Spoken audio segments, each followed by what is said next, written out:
Selamat sore pemirsa, apa kabar Anda di sore hari ini? Anda kembali menyaksikan Sumatera Utara hari ini edisi Sabtu 18 Januari 2025. Sejumlah informasi menarik telah berhasil dirangkum oleh tim redaksi kami untuk Anda. Bersama saya Muhammad Azrul Nastion. Berikut kita simak informasi selengkapnya.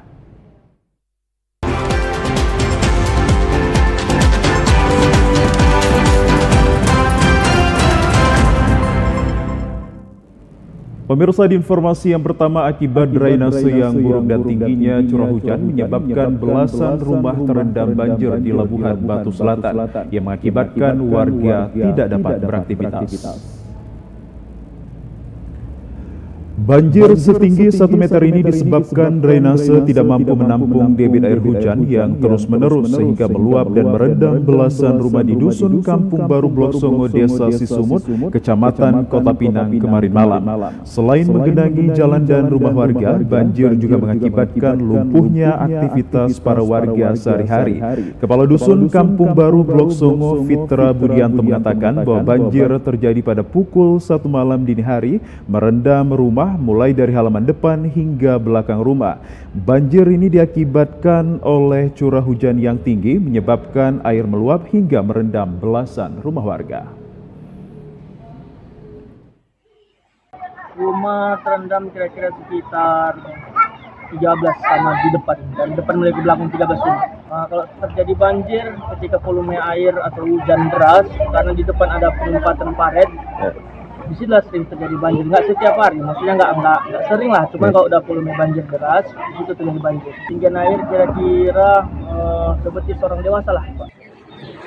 Sementara itu, salah seorang warga korban banjir, Tentram Rahayu, mengatakan akibat banjir semua barang elektronik ikut terendam karena datangnya air secara tiba-tiba masuk ke rumah sehingga tak sempat menyelamatkan harta benda mereka. Tiba-tiba air dari belakang masuk, dari depan masuk, jadi langsung penuh lagi. Semua tilam, spring bed, semua kena, kulkas, mesin cuci, kena banjir semua. Dengan kejadian ini, warga masyarakat Dusun Kampung Baru Blok Songo, Tentram Rahayu berharap pemerintah untuk segera memperbaiki drainase agar banjir tidak terulang kembali.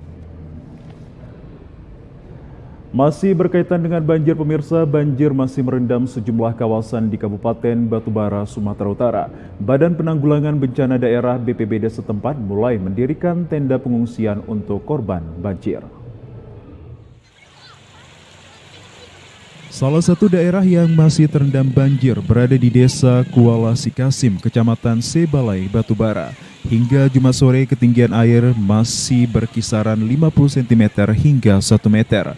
Banjir yang melanda Kabupaten Batubara sudah terjadi sejak Rabu lalu.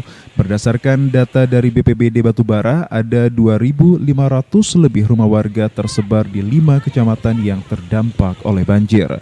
Selain merendam pemukiman warga, banjir juga merendam ratusan hektar sawah serta fasilitas umum seperti kantor pemerintahan dan gedung-gedung sekolah.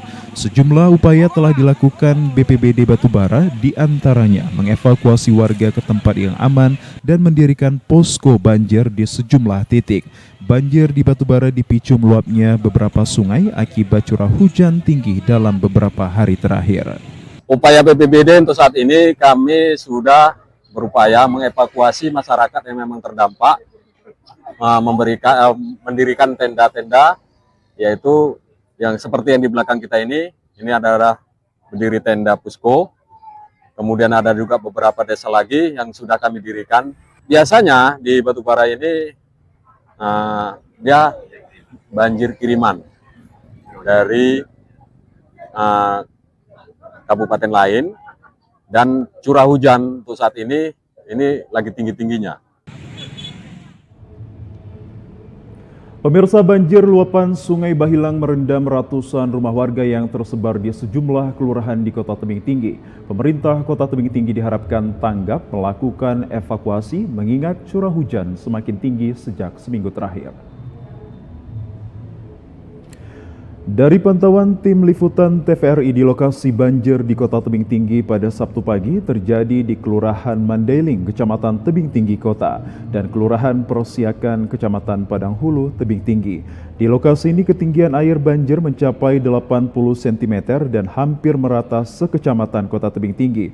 Menurut keterangan para warga yang terdampak banjir, windy banjir mulai masuk ke pemukiman warga pada Sabtu dini hari. Ketinggian air terus bertambah. Banjir kali ini disebabkan luapan Sungai Bahilang dan merupakan banjir kiriman dari hulu sungai karena tingginya curah hujan dalam sepekan terakhir.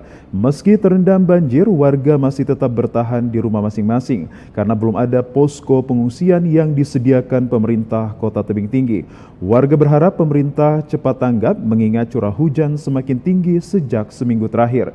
Ditambah lagi kiriman air dari hulu hingga ke hilir sungai.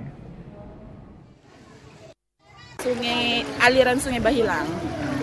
Ini tahun ini udah sering banjir? Enggak lah, kalau tahun 2025 ini baru ini. Baru ini, awal tahun baru ini. Apanya Kak, tinggi airnya kayak mana? Di tempat kami sana tadi sepinggang. Sejumlah kawasan yang berada di sepanjang aliran Sungai Bahilang di Kota Tebing Tinggi rawan banjir saat musim hujan. Pendangkalan alur sungai dan tidak berfungsinya pintu pengendali banjir membuat air sungai meluap ke pemukiman warga.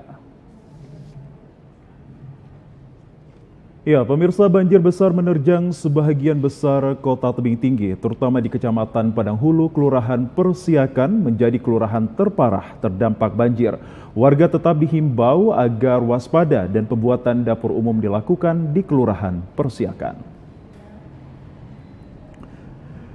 Kelurahan Persiakan, Kecamatan Padang Hulu menjadi lokasi banjir terparah setelah Sungai Bahilang diterjang banjir pada Sabtu dini hari tadi. Sejumlah lokasi terparah berada di lingkungan 1 Jalan Pulau Samosir sekitarnya dengan ketinggian air mencapai 50 cm dengan 45 kepala keluarga atau 140 jiwa terdampak. Di lingkungan 3 Jalan Pulau Sumbawa sekitar 150 kakak dan 450 jiwa yang terdampak banjir dengan ketinggian 50 cm. Serta lingkungan 5 Jalan Pulau Belitung terdampak 300 kakak atau 920 jiwa dengan ketinggian banjir sedalam 70 cm. Salah seorang warga, Farida Ayu, mengatakan bahwa air masuk rumahnya sekitar Sabtu dini hari. Sontak warga langsung mencoba menyelamatkan barang-barang dan keluarga untuk mengungsi ke tempat lebih aman. Para korban banjir berharap pemerintah Kota Tebing Tinggi agar memberikan bantuan kepada warga yang terdampak banjir. Warga yang terdampak juga, Bu, dengan banjir ini, Bu. Iya. Airnya datang kira-kira jam berapa nih, Bu? Tengah 1. Rumah Ibu sampai berapa ketinggian air itu berapa, Bu? Itu pusat. Harapannya gimana, Bu? Ya, harapannya ya bisa dapat bantuan. Lurah Persiakan Widya Syahputri mengatakan upaya yang dilakukan dengan memberikan himbauan kepada warganya untuk tetap waspada dan membuka dapur umum untuk warga yang terdampak banjir.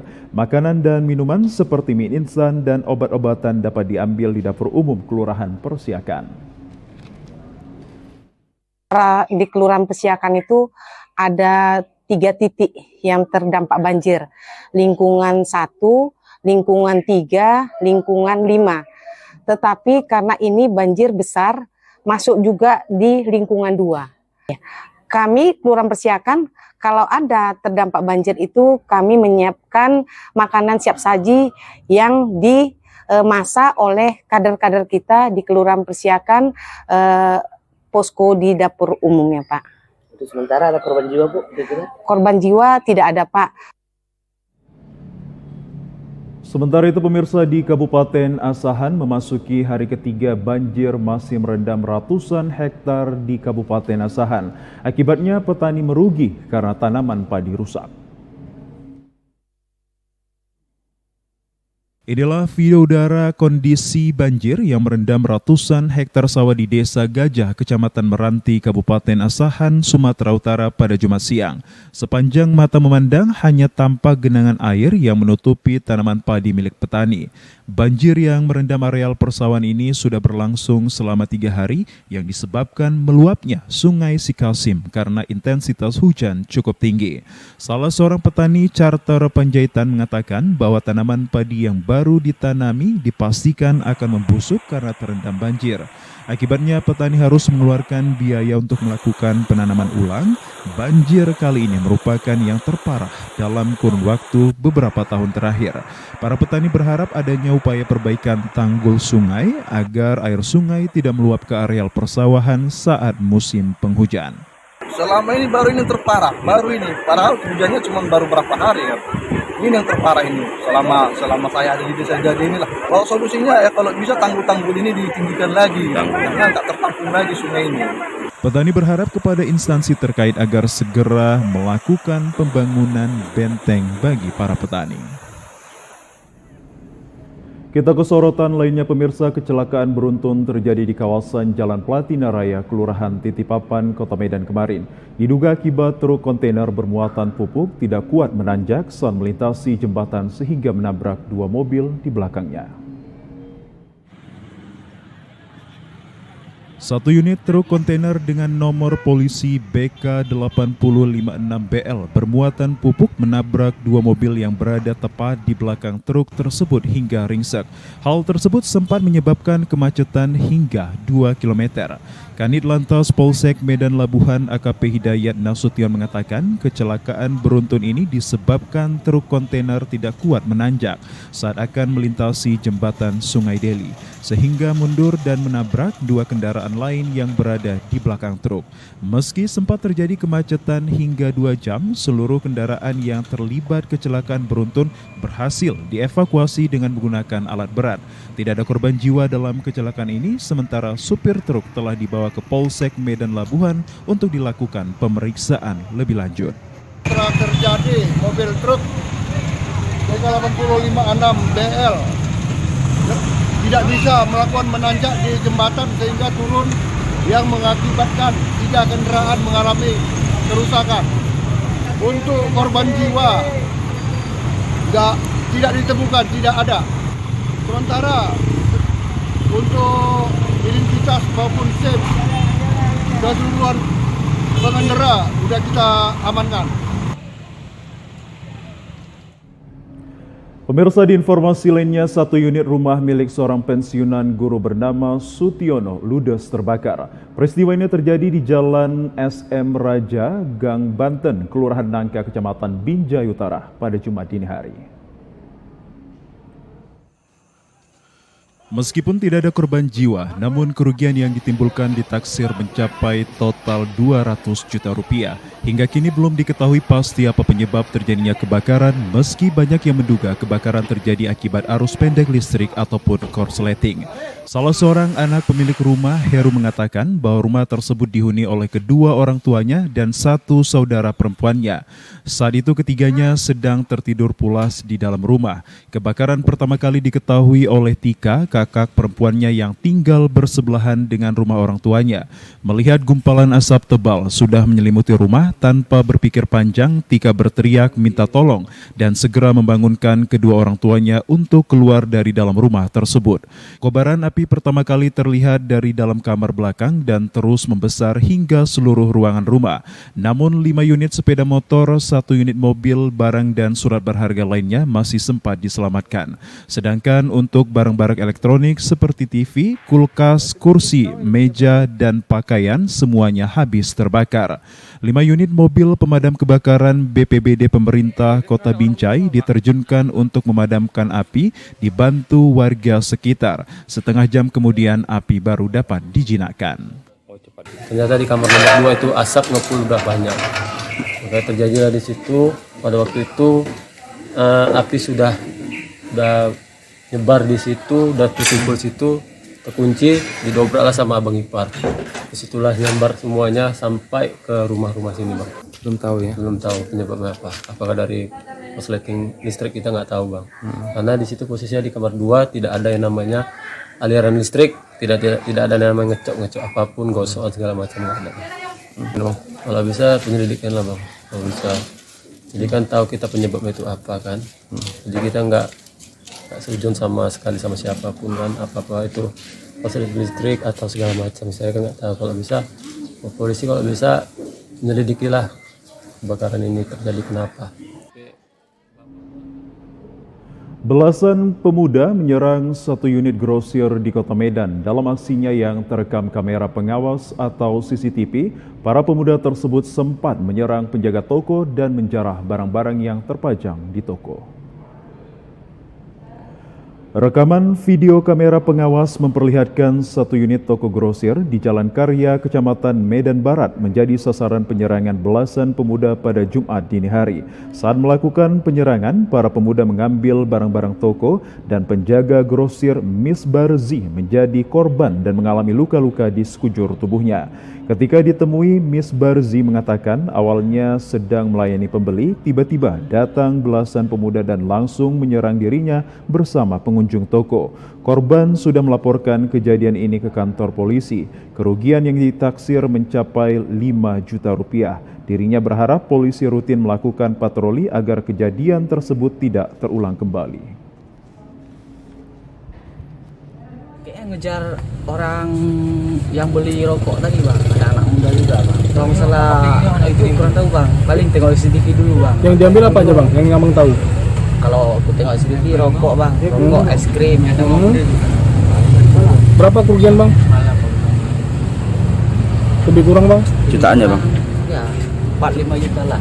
45 juta ya bang? Udah melapor ke... Ini Pak telur, 2 ikat dihancurin juga, barang-barang semua dihancurin juga kan. Di toko ada berapa orang bang yang jaga? Pemirsa, informasi terkait waspada cuaca ekstrim akan hadir usai jeda pariwara berikut ini. Tetaplah bersama kami.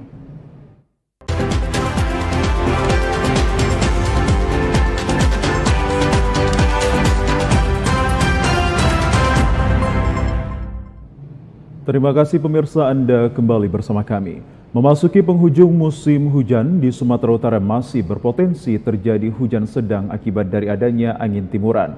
Angin yang membawa kelembaban dari lautan menimbulkan pertumbuhan awan menengah yang meningkatkan potensi hujan ringan sepanjang hari.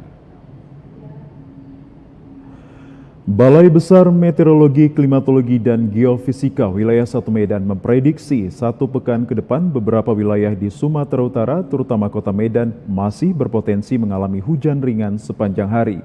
Hujan ringan akan terjadi mulai dari dini hari hingga sore hari akibat banyaknya terbentuk awan-awan menengah di wilayah Sumatera Utara. Terbentuknya awan ini disebabkan adanya pergerakan angin timuran yang cukup kuat melewati Sumatera Utara serta adanya belokan angin akibat tertahan bukit barisan. Perakirawan BBMKG Wilayah 1 Medan, Enda Paramita mengatakan, meski curah hujan sedang untuk daerah perbukitan, diharapkan agar warga tetap waspada sebab potensi longsor akibat hujan yang terjadi terus-menerus. Itu tadi yang sudah saya katakan bahwasannya hujannya berasal dari awan-awan menengah yang durasinya cukup lama sehingga mungkin waspada untuk kepada masyarakat nih ya, himbauan kepada masyarakat kita himbau untuk tetap waspada terjadinya bencana hidrometeorologi seperti banjir dan longsor karena hujannya sudah beberapa hari ini berlangsung secara terus-menerus. Pemirsa, di informasi lainnya, Kejaksaan Negeri Kabupaten Toba memberikan penerangan hukum kepada aparatur pemerintah desa di Kecamatan Tampahan sebagai upaya pencegahan tindak pidana korupsi melalui pendampingan dan pengawalan program dana desa.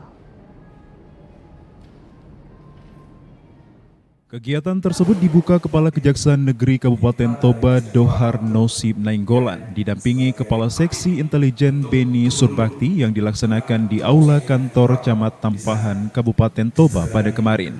Pada kesempatan ini Kajari Kabupaten Toba Dohar Nosib Nainggolan menyampaikan kegiatan penyuluhan hukum ini merupakan bagian dari Jaksa Jaga Desa, salah satu program Kejaksaan RI dalam upaya meningkatkan pencegahan terjadinya tindak pidana korupsi, sehingga perlu dilaksanakan rencana dan pelaksanaan yang baik agar terhindar dari perbuatan melawan hukum secara efektif, efisien, dan optimal.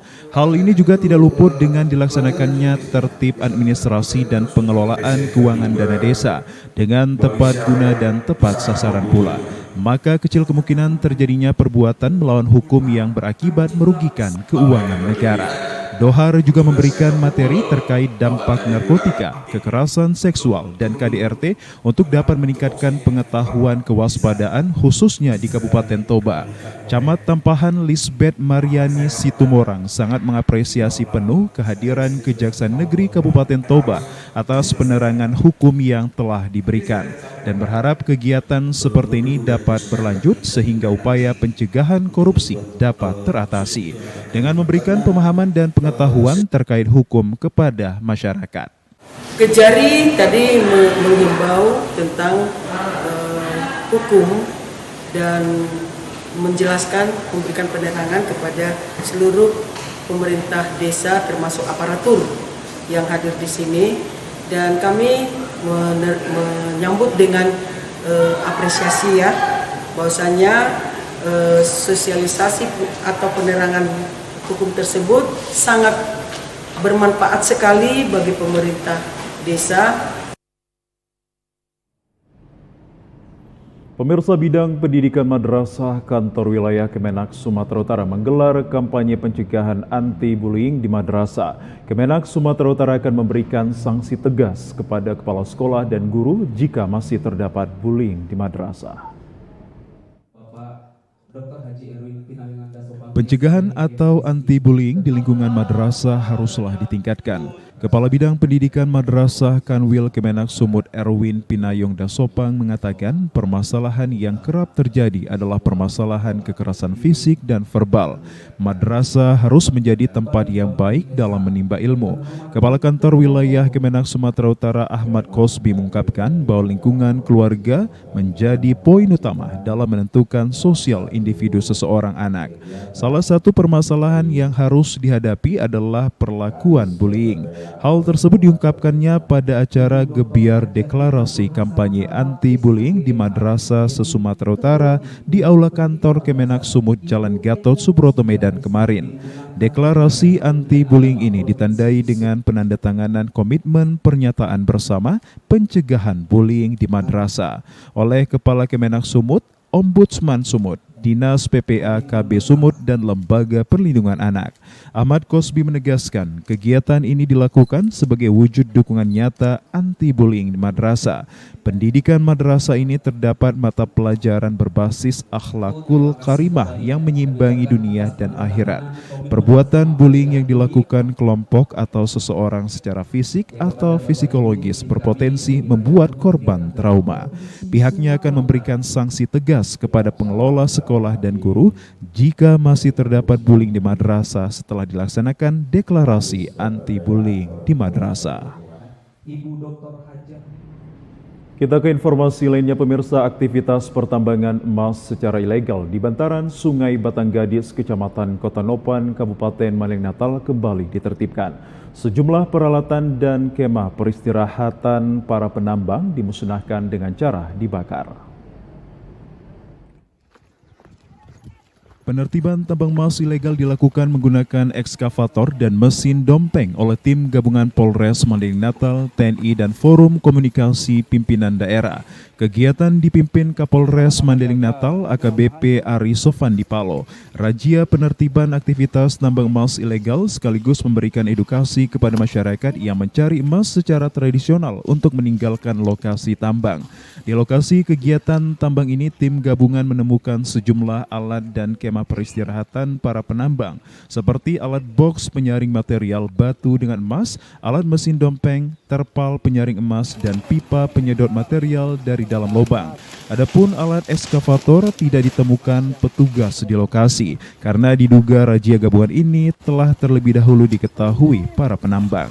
Kapolres Mandailing Natal AKBP Ari Sofandi Palo mengatakan lokasi yang sudah dirusak oleh para penambang akan dilakukan reklamasi untuk lokasi sentra pertanian seperti jagung, ubi, dan tumbuhan hortikultura untuk mendukung program ketahanan pangan Presiden dan Wakil Presiden Republik Indonesia.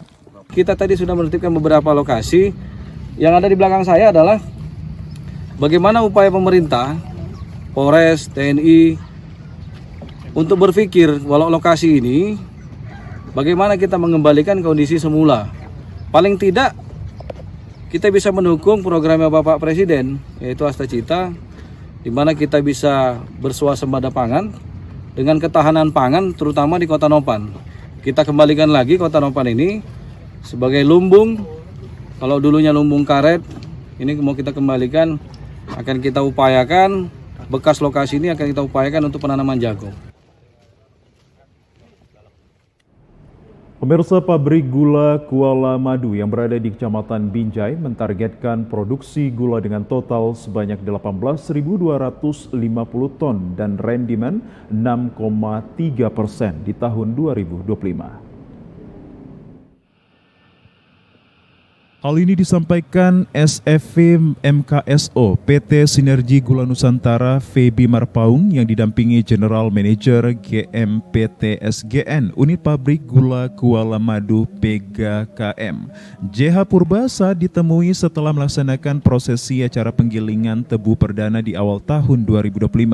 Kegiatan ini diikuti seluruh jajaran AD Office PT SGN dan KSO yang turut berpartisipasi melemparkan batangan tebu ke tempat penggilingan secara simbolis. Kegiatan ini merupakan proses start giling perdana dan cluster Sumatera 1 di awal tahun 2025 untuk target tahun ini.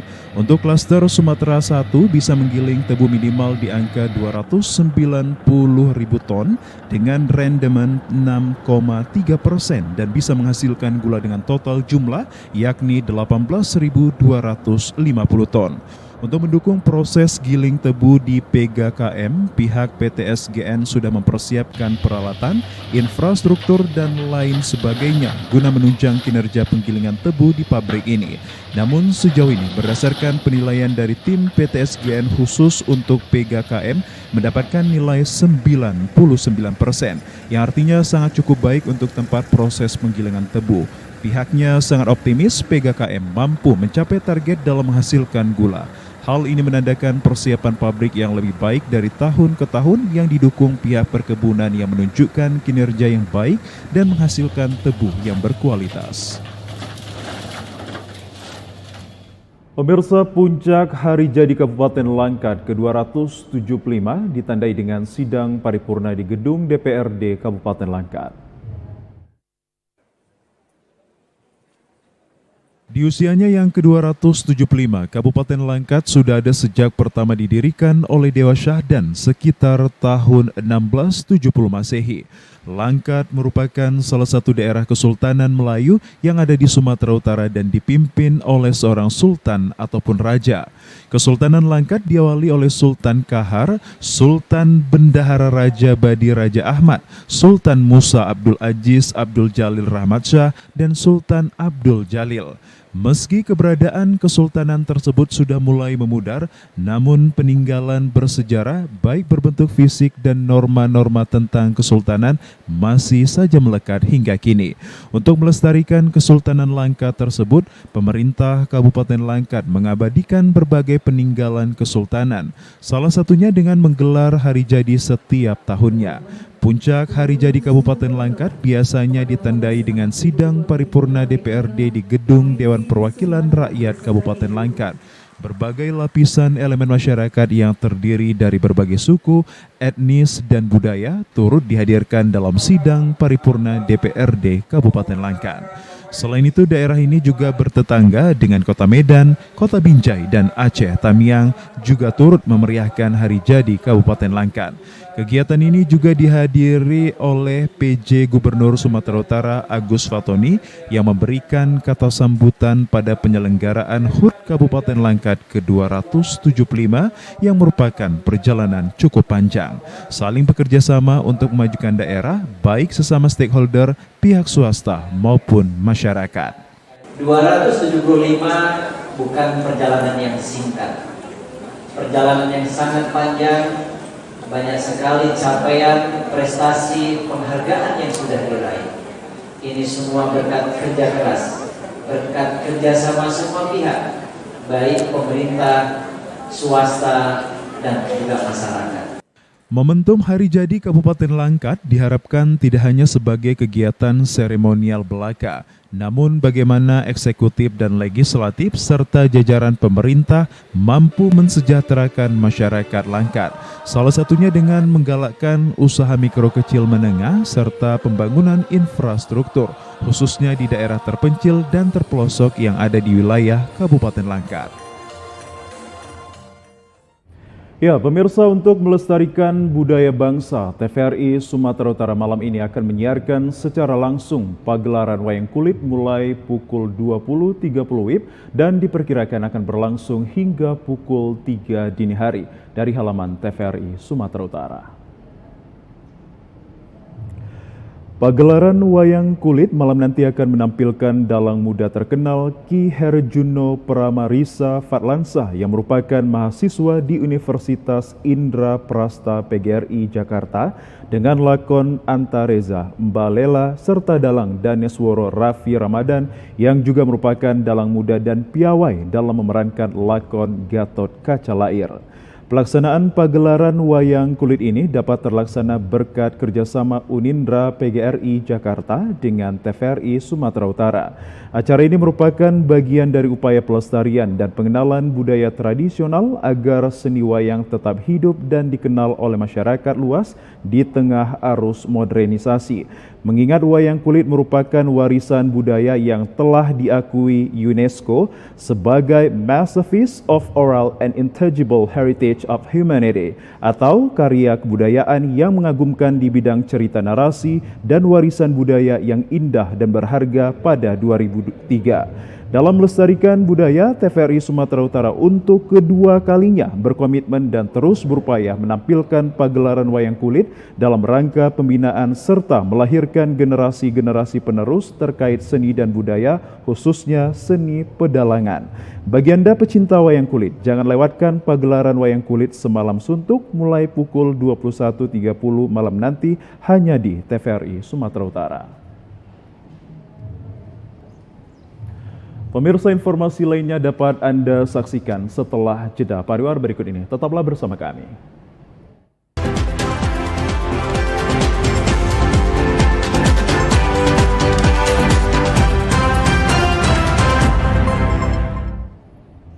Pemirsa, pemeriksaan kesehatan menyeluruh gratis bagi masyarakat yang berulang tahun merupakan salah satu program Presiden Republik Indonesia Prabowo Subianto untuk mensejahterakan masyarakat. Dalam hal ini, pemerintah Kota Medan mendukung program tersebut dan sudah dimulai disosialisasikan di puskesmas dan rumah sakit yang bekerja sama dengan BPJS.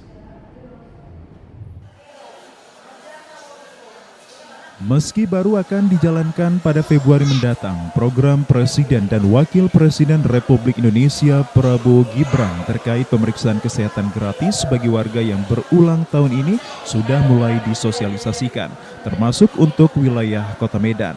Dalam hal ini, Wali Kota Medan Muhammad Bobi Afif Nasution yang ditemui setelah meresmikan underpass Jalan HM Yamin menyebutkan sudah mulai melakukan uji coba ke seluruh puskesmas dan sejumlah rumah sakit yang bekerja sama dengan BPJS pada Februari mendatang.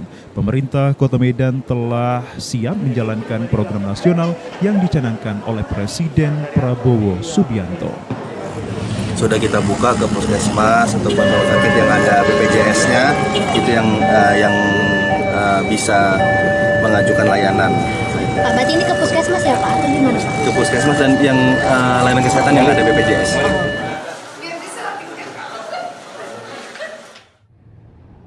Pemirsa, tanaman hidroponik merupakan salah satu metode budidaya tanaman yang memanfaatkan air tanpa menggunakan media tanah. Bagi tanaman hidroponik lebih sedikit menggunakan air daripada budidaya dengan tanah. Hidroponik merupakan cara menanam yang tidak menggunakan tanah sebagai media tanam, namun memanfaatkan air dan media tanam berupa benda padat seperti kokopit, spons, dan juga sebagainya.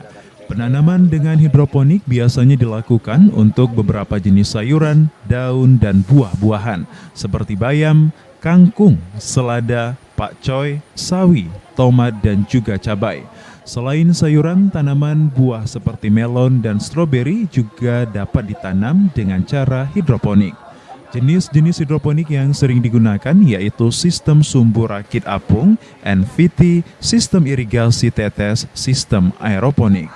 Tanaman hidroponik ini banyak dijumpai di Jalan Rahayu Dusun 5 Desa, Tanjung Baru, Kecamatan Tanjung Morawa. Salah seorang pembudidaya hidroponik bernama Pak Tole yang awalnya mencoba dan belajar dari YouTube disebabkan rasa penasaran akan budidaya hidroponik. Mus Mulyadi atau yang sering dipanggil Pak Tole mulai belajar secara otodidak pada tahun 2017 dan menanam seluruh jenis tanaman sawi dan bayam. Saat ini hanya 2 jenis sayuran yang ia tekuni, yakni sawi jenis pakcoy dan bayam. Karena banyak diminati dan pangsa pasarnya juga bagus. Untuk menekuni lebih dalam, Pak Tole mengikuti uji kompetensi di Wilmar dan berhasil memiliki sertifikat kompeten. Dengan lahan seluas 400 meter persegi yang berada di 2 lokasi dekat rumahnya, ia memanen sayuran hidroponik setiap 2 hari sekali dan dijual ke pengepul. Tanaman hidroponik ini tidak mengalami turun naik harga seperti tanaman konvensional. Proses penanaman mulai dari pembibitan hingga panen lebih kurang 30 sampai 35 hari. Untuk omset penjualan 10 hingga 12 juta rupiah per bulannya. Sementara untuk pekerja ada 3 orang pekerja yang merupakan warga sekitar rumahnya. Nah, itulah kalau awal mulanya kita berhidroponik diawali dari rasa penasaran. Tanamannya kita awal ada tanam banyak macam. Dari mulai sawi itu ya sebenarnya semua sawi keluarganya, cuman ada pakcoy, ada kaisim, ada dakota, ada popeye gitu. Itu kan varian-variannya, cuman kalau globalnya sih masuk keluarga sawi juga dia gitu. Di samping sawi kita juga ada bayam, kangkung, selada gitu. Dan pemirsa, berikut informasi perakiraan cuaca di sejumlah daerah di Sumatera Utara dari Badan Meteorologi, Klimatologi, dan Geofisika Wilayah 1 Medan yang berlaku esok Minggu 19 Januari 2025. Halo Sobat BMKG, Assalamualaikum warahmatullahi wabarakatuh. Senang sekali saya Budi Prasetyo, Perakirawan Balai Besar Meteorologi, Klimatologi, dan Geofisika Wilayah 1 yang akan menyampaikan informasi perkiraan cuaca dan titik hotspot Provinsi Sumatera Utara Minggu 19 Januari 2025. Dini hari wilayah Sumatera Utara berawan dan berpotensi hujan dengan intensitas ringan di wilayah Padang Lawas Utara, Pakpak Barat, Samosir, Tapanuli Selatan, Tapanuli Tengah, Tapanuli Utara, Padang Sidimpuan, Labuan Batu, Labuan Batu Selatan, Mandeling Natal, Nias Selatan, Padang Lawas, Umbang Hasundutan, dan sekitarnya. Pagi hari wilayah Sumatera Utara berawan. Siang sore hari berpotensi hujan dengan intensitas ringan hingga lebat di sebagian besar wilayah Sumatera Utara, di mana potensi hujan lebat terjadi di wilayah Pakpak Barat. Malam hari masih berpotensi hujan dengan intensitas ringan hingga sedang sebagian besar wilayah Sumatera Utara, di mana potensi hujan sedang berpotensi terjadi di wilayah Pakpak Barat, Samosir, Tapanuli Tengah, Tapanuli Utara, Asahan, Dairi, Umbang Hasundutan, Karo, dan sekitarnya. Suhu udara berkisar antara 14 hingga 33 derajat Celcius. Kelembaban udara berkisar antara 75 hingga 98%. Angin bertiup dari arah utara hingga timur laut dengan kecepatan berkisar antara 3 hingga 11 km per jam. Titik panas atau hotspot Provinsi Sumatera Utara pantauan tanggal 17 Januari 2025 tidak ada. Kami menghimbau kepada masyarakat untuk waspada potensi hujan dengan intensitas sedang hingga lebat yang dapat disertai petir dan angin kencang di wilayah lereng barat dan pegunungan Sumatera Utara yang dapat mengakibatkan bencana hidrometeorologi seperti banjir dan longsor. Demikian informasi yang dapat disampaikan, semoga bermanfaat untuk kita semua. Assalamualaikum warahmatullahi wabarakatuh. Ya, pemirsa, informasi dari BMKG tadi sekaligus menutup perjumpaan kita dalam program Sumatera Utara hari ini. Kami ucapkan terima kasih atas kebersamaan dan juga perhatian Anda. Akhirnya, saya Muhammad Azrul Nastion. Selamat sore dan selamat berakhir pekan.